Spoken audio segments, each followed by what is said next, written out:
And I want you to take a moment to realize that you are more than the value of the clothes you're wearing right now. You're more than the value of the car you drove here. You're more than the value of the home you live in. You're more than the value of all the money you made in the last 12 months. I promise you. And I'm not talking about your net worth. I'm talking about you and your potential and who you are beyond each and every part of this.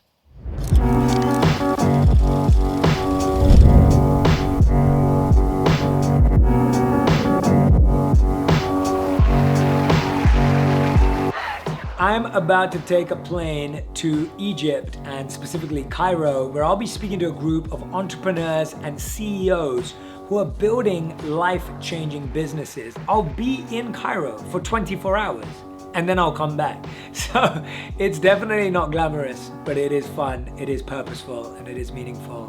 Very excited. It's so familiar, and I'm trying to pinpoint where I've seen you. Do you have a YouTube channel? Yes, okay. yes. Yeah, my name's Jay. Nice to meet you. Yeah. When I think back to all the biggest changes that I made or biggest progress that we've made, it all came from lots of small things. So at one point I remember sending an email every day to someone who I wanted to offer me a job. And I think about that getting the job was a big thing, but it came down to 30 emails.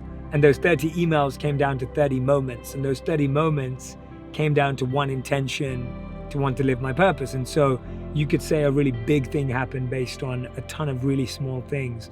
And I think that's what's interesting, that it's always a collection of small things that lead to a big win, as opposed to one small thing or one big thing. Most of us are scared of trying because we're scared of a bad result.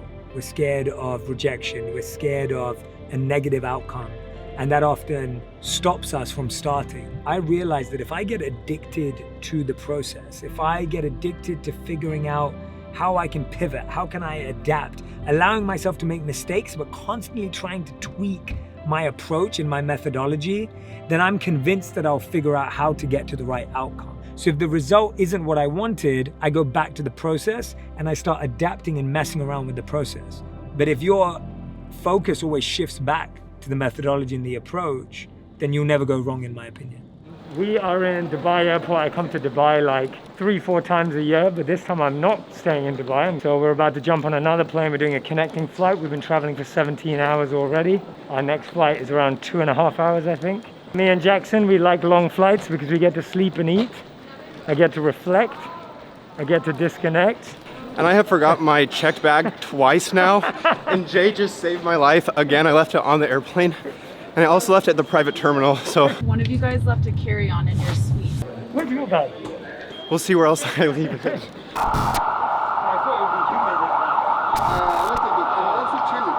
The value you'll see tomorrow, it's actually built from the ground up. It's amazing. It like, I think 2 or 3 weeks ago, Yes. did you go there before? It was like sand. Sand only. Sand. That's amazing. My anniversary gift is to get a picture with What's Jay. her name? Nadine. Is she coming tomorrow? Yes, Yeah. she is.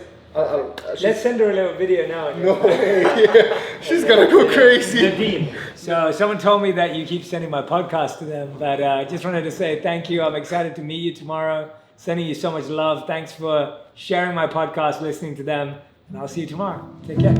Ladies and gentlemen, the British-born former monk, an award-winning specialist, and the author of the best-selling book Think Like a Monk, and the host of #1 podcast On Purpose. Please help me welcome our speaker for tonight, the one and only Jay Shetty.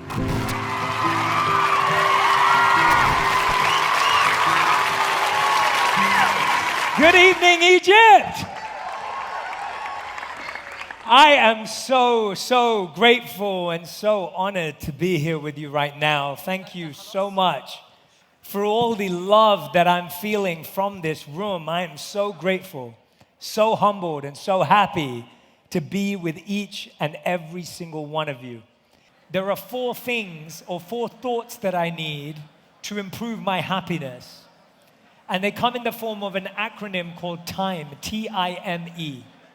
The T stands for thankfulness. To be thankful to each and every person that is invested in me creates happiness because it makes you realize that there are people that love you.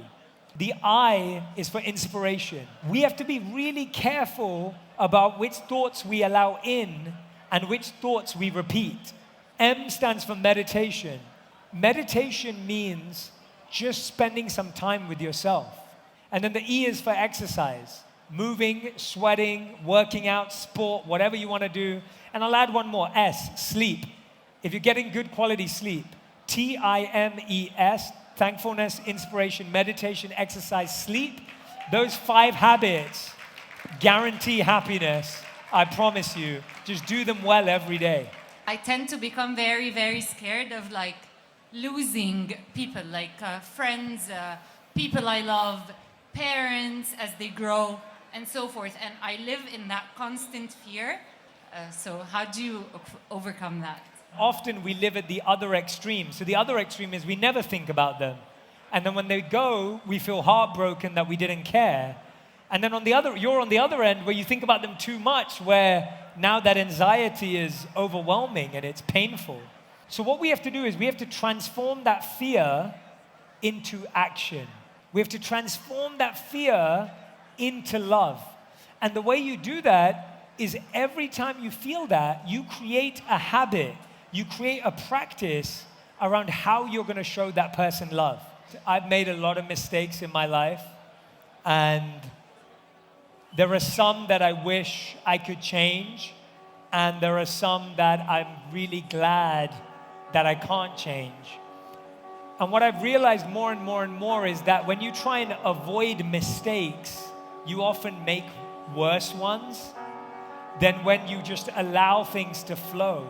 And so what I would encourage everyone to do is give yourself the permission. It's not society, it's no one else, it's us giving ourselves the permission that it's okay if I don't know everything. And it's okay if I don't understand everything. Because if I never try, I will never know and I will never understand. If I tried to be perfect, I would never have put out my first video. If I tried to be perfect, I wouldn't have a podcast. If I tried to be perfect, I would never have released a book. If I tried to be perfect, I would not be here today. Because the desire for perfection blocks you from progress, your potential, your passion, and your purpose. So let go of perfection. It doesn't exist. We're all far from perfect. Thank you. Please, everyone, give it up once again to Jay Shetty. This is definitely not the last.